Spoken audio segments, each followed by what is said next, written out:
ഇതുണ്ട്. അരുൺ, ഒന്നാം പിണറായി വിജയൻ സർക്കാരിൻ്റെ കാലഘട്ടത്തിൽ സർക്കാരിനെതിരെ നിരവധിയായ വിമർശനങ്ങൾ ഉണ്ടായിരുന്നു.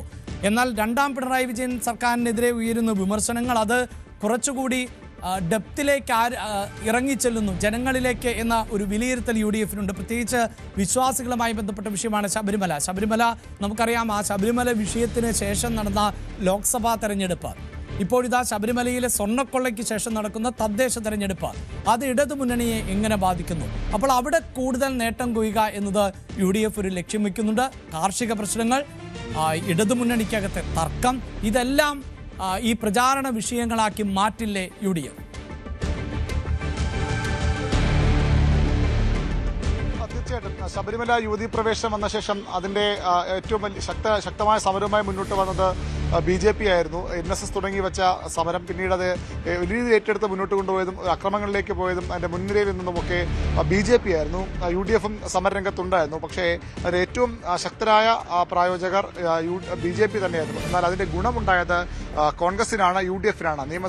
ലോക്സഭാ തെരഞ്ഞെടുപ്പിൽ 19 സീറ്റിലും വിജയിച്ച് മുന്നേറാൻ UDF-ന് കഴിഞ്ഞു. വലിയ ശക്തിയോടുകൂടി അവർ സംസ്ഥാന രാഷ്ട്രീയം തിരിച്ചു വന്ന 2019 ലോക്സഭാ തെരഞ്ഞെടുപ്പാണ്. സമാനമാണ് ഈ ശബരിമല സ്വർണ്ണക്കൊള്ള നടക്കുമ്പോഴുമുള്ള രാഷ്ട്രീയ സാഹചര്യം. അവിടെയും കുറച്ചുകൂടി ശബരിമല യുവതീ പ്രവേശം വ്യത്യസ്തമായി ആദ്യം സമരരംഗത്തിറങ്ങിയതും ശക്തമായ സമരം ആ വിഷയവും ഉയർത്തി മുന്നോട്ട് കൊണ്ടുപോയത് നിയമസഭയ്ക്കകത്തും പുറത്തുമൊക്കെ മുന്നോട്ട് കൊണ്ടുപോയതും UDF ആയിരുന്നു. അതിന്റെ ഗുണവും അവർക്ക് തന്നെയാണ് ലഭിച്ചത്. ഈ തദ്ദേശ തെരഞ്ഞെടുപ്പ് ഫലം വരുമ്പോൾ ചരിത്രത്തിലില്ലാത്ത വിധം പ്രതിപക്ഷ നേതാവിന്റെ വാക്കുകൾ കടമെടുത്താൽ പഞ്ചായത്തി രാജ് സംവിധാനം നടപ്പിലായ ശേഷം ഏറ്റവും വലിയ വിജയത്തിലേക്ക് UDF-ന് പോകാൻ കഴിഞ്ഞത് ഈ ശബരിമല സ്വർണ്ണക്കൊള്ള ഒരു പ്രധാന വിഷയം തന്നെയാണ്. സർക്കാരിനെതിരായ മറ്റ് വിഷയങ്ങളുണ്ട്. ഭരണവിരുദ്ധ വികാരവും അഴിമതി ആരോപണങ്ങളും അഭിലാഷ് സൂചിപ്പിച്ച ഈ സഹകരണ മേഖലയിലെ പ്രശ്നങ്ങൾ എല്ലാ പാർട്ടികൾക്കും മുന്നണികൾക്കും അതെതിരെ ആരോപണമുണ്ടെങ്കിൽ പോലും അത് കൂടുതൽ ബാധിച്ചത് CPM-നെയും സർക്കാരിനെയുമാണ്. വനം വന്യജീവി സംഘർഷ മേഖല നിരവധിയുണ്ട് സംസ്ഥാനത്ത്. ആ വിഷയങ്ങൾ സർക്കാരിനെതിരെ മാറിയിട്ടുണ്ട്. ഇതിനൊക്കെ അപ്പുറത്തേക്ക് UDF മുന്നണി വിപുലപ്പെടുത്താൻ ശ്രമിക്കുന്നുണ്ട്. ഇടതുമുന്നണി രണ്ട് പ്രധാനപ്പെട്ട പാർട്ടികൾ, അത് കേരള കോൺഗ്രസ് എമ്മും RJD-യും അസംതൃപ്തരാണ്. മുന്നണി വിടുന്ന തരത്തിലുള്ള ചർച്ചകൾ പല കോണുകളിൽ ഉയർന്നു വന്നു. അവർ പൂർണ്ണമായും ആ സാധ്യതകൾ നിഷേധിച്ച് വാതിലടയ്ക്കുമ്പോഴും കോൺഗ്രസ് ഇപ്പോഴും പ്രതീക്ഷയിലാണ്. കേരള കോൺഗ്രസ് എമ്മിനെ ഒരു ഭാഗത്തെങ്കിലും കൂടെ കൊണ്ടുവരാൻ കഴിയുമെന്ന് അവർ ശ്രമിക്കുന്നുണ്ട്. RJD-യുടെ കാര്യത്തിൽ വാർത്ത നീക്കങ്ങൾ നടത്തുന്നുണ്ട്. അവർ രണ്ട് പാർട്ടികളും അതിനോട് യോജിക്കില്ല എന്ന് ഇതിനകം വ്യക്തമാക്കിയിട്ടുണ്ടെങ്കിൽ പോലും അങ്ങനെ മുന്നണിയിലെ പ്രശ്നങ്ങൾ 10 വർഷം തുടർച്ചയായി ഭരിക്കുന്ന ഒരു മുന്നണിക്കെതിരെ ഉണ്ടാകുന്ന, സർക്കാരിനെതിരെ ഉണ്ടാകുന്ന ജനവികാരമുണ്ട്. അത് മുതലെടുക്കാൻ അവർ കരുതുന്നു. അതിനപ്പുറമാണ് ശബരിമല സ്വർണ്ണക്കൊള്ള, അതുമായി ബന്ധപ്പെട്ട ഉയർന്നു വന്ന വിവാദങ്ങളുമൊക്കെ UDF നൽകിയ വലിയ ഊർജ്ജം വളരെ കൃത്യമായി തന്നെ അവർ അത് വിനിയോഗിച്ചു. ഏറ്റവും ഒടുവിൽ ഈ പാരഡി ഗാനം പോലും UDF-ന് വലിയ ഗുണം ചെയ്തു. തെരഞ്ഞെടുപ്പ് കാലത്ത് അത്ര ശക്തമായി ആളുകളുടെ ശ്രദ്ധയിൽപ്പെട്ടതെങ്കിൽ പോലും പിന്നീട് അത് ആളുകളുടെ മനസ്സിലേക്ക് വളരെ വേഗത്തിൽ എത്തിയിരുന്നു. ആദ്യഘട്ടത്തിൽ CPM സ്വീകരിച്ച നിലപാട് അതിനെതിരെ പരാതിയുമായി മുന്നോട്ട് പോകാനും കേസെടുക്കാനും ഒക്കെയുള്ള തീരുമാനങ്ങളുമൊക്കെ തിരിച്ചടിച്ചിട്ടുണ്ട്. അത്തരം കാര്യങ്ങളൊക്കെ UDF വളരെ ശക്തമായി തന്നെ ഇനിയുള്ള ദിവസങ്ങളിലും ഉന്നയിക്കും.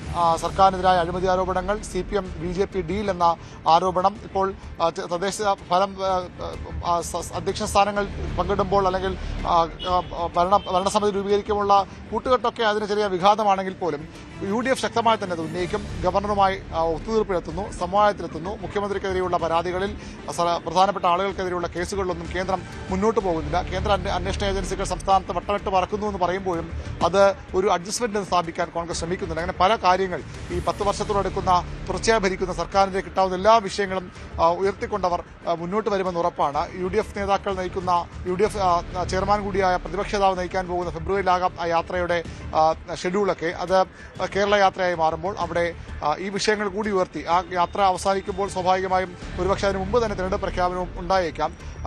ആ യാത്ര വലിയൊരു സംഭവമാക്കി മാറ്റാനുള്ള ശ്രമങ്ങൾ UDF ഭാഗത്ത് നിന്ന് ആരംഭിച്ചിട്ടുണ്ട്.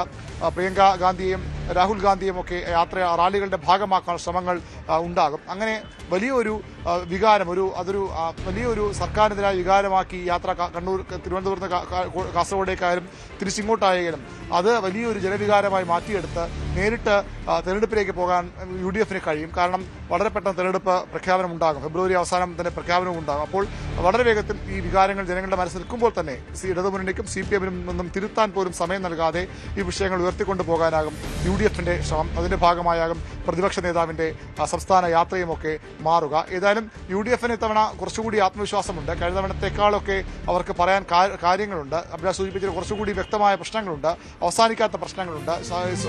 2021 സ്വർണ്ണക്കടത്ത് തന്നെയായിരുന്നു അന്നും വിഷയം. പക്ഷേ അതിൽ കൃത്യമായി മുഖ്യമന്ത്രിയിലേക്ക് എത്താനോ അല്ലെങ്കിൽ സർക്കാരിലേക്ക് എത്താനോ എന്നുള്ള തെളിവുകൾ ആ ഘട്ടത്തിൽ ഉണ്ടായിരുന്നില്ല. അത് അക്ഷരാർത്ഥത്തിൽ സർക്കാരിന് അനുകൂലമായി മാറുകയായിരുന്നു. പക്ഷെ ഇപ്പോൾ ഈ ശബരിമലയുമായി ബന്ധപ്പെട്ട വിശ്വാസവുമായി ബന്ധപ്പെട്ട ഒരു സ്വർണ്ണക്കൊള്ളയാണ്. അതിൽ ഓരോ ദിവസവും പുതിയ പേരുകൾ വരുന്നു, പുതിയ കഥാപാത്രങ്ങൾ വരുന്നു, പുതിയ തെളിവുകൾ വരുന്നു. അതിലേക്ക് പോകുമ്പോൾ ഈ വിഷയം വളരെ വേഗത്തിൽ ഈ അന്വേഷണം അവസാനിപ്പിച്ച് കുറ്റക്കാരെ ജയിലിലടയ്ക്കുക, ബാക്കി സർക്കാരിന്റെ ഭാഗത്ത് വീഴ്ചയൊന്നും ഉണ്ടായിട്ടില്ല സ്ഥാപിക്കാനായിരുന്നു അതിന്റെ ശ്രമമായിരുന്നു സർക്കാരിന്റെ ഭാഗത്തുണ്ടായത്. പക്ഷേ അങ്ങനെയല്ല കാര്യങ്ങൾ ഇപ്പോൾ സംഭവിക്കുന്നത്. ഓരോ ദിവസവും അതിൽ പുതിയ വാർത്തകൾ വരുന്നു, പുതിയ പേരുകൾ വരുന്നു, പുതിയ കഥാപാത്രങ്ങൾ ഉദയം ചെയ്യുന്നു. അങ്ങനെ വലിയ പ്രശ്നങ്ങളിലേക്ക് അത് പോവുകയാണ്. തെരഞ്ഞെടുപ്പ് എടുക്കുമ്പോഴും ആ വിഷയമൊക്കെ നിലനിന്ന് തന്നെ പോകുമെന്ന പ്രതീക്ഷയാണ് UDFിനുള്ളത്. അങ്ങനെയെങ്കിൽ ഈ യാത്രയിലുടനീളം അത്തരം കാര്യങ്ങൾ കൂടി പറഞ്ഞുകൊണ്ട് ഈ വിഷയം കത്തിച്ചു നിർത്തിക്കൊണ്ട് തന്നെ UDF മുന്നോട്ട് പോകും. വിശ്വാസവും ഈ അഴിമതിയുമായി ചേർത്ത് വെച്ചാണ് മുന്നോട്ട് പോകുന്നത്. അതുകൊണ്ട് തന്നെ വലിയ രീതിയിൽ ജനങ്ങളെ ഇടതുമുന്നണിക്ക് എതിരാക്കുമെന്ന പ്രതീക്ഷയാണ് UDF കേന്ദ്രങ്ങൾക്കുള്ളത്. അഭിലാഷ്,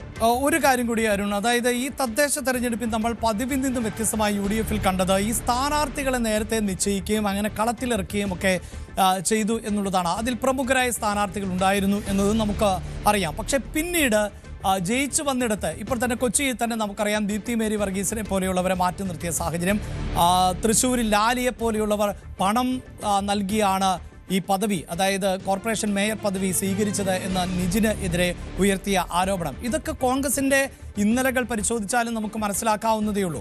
ഇപ്പോൾ തന്നെ കോൺഗ്രസിന്റെ അടുത്ത മുഖ്യമന്ത്രി ആര്, അതായത് മുന്നണി അധികാരത്തിലേറിയാൽ അതുമായി ബന്ധപ്പെട്ട് ചില തർക്കങ്ങൾ, അടിയൊഴുക്കുകൾ, നിർണായകമായ നീക്കങ്ങളൊക്കെ നടക്കുന്നുണ്ട്. അപ്പോൾ ഈ സ്ഥാനാർത്ഥി നിർണയമൊക്കെ നേരത്തെ നടത്തി പ്രഖ്യാപിച്ചാൽ അത് ഏതെങ്കിലും തരത്തിൽ തിരിച്ചടി ഉണ്ടാകുമോ? പരസ്യമായ പ്രതികരണങ്ങളൊന്നും വിലക്കാൻ പറ്റുന്ന ഒരു പാർട്ടിയേ അല്ല കോൺഗ്രസ്. അങ്ങനെയുള്ള ആശങ്കകൾ മുന്നണിക്കകത്തുണ്ടോ? അതിനപ്പുറത്ത് തെരഞ്ഞെടുപ്പിനെ ഒറ്റക്കെട്ടായി നേരിടുക, അതിനുശേഷം പിന്നീട് മറ്റു കാര്യങ്ങൾ എന്നതിലേക്ക് പാർട്ടി എത്തിപ്പെടുമോ? അങ്ങനെയാകും ഒരുപക്ഷെ കോൺഗ്രസ് അതിനാകും കോൺഗ്രസ് ശ്രമിക്കുക. വളരെ നേരത്തെ തന്നെ സ്ഥാനാർത്ഥി നിർണ്ണയിച്ച് മുന്നോട്ട് പോയാൽ പ്രചരണരംഗത്ത് വലിയ മേൽക്കൈ ഉണ്ടാകും. ഈ ഉണ്ടാകുന്ന പൊട്ടിത്തെറികളുമൊക്കെ പരിഹരിക്കാൻ സമയമുണ്ടാകും.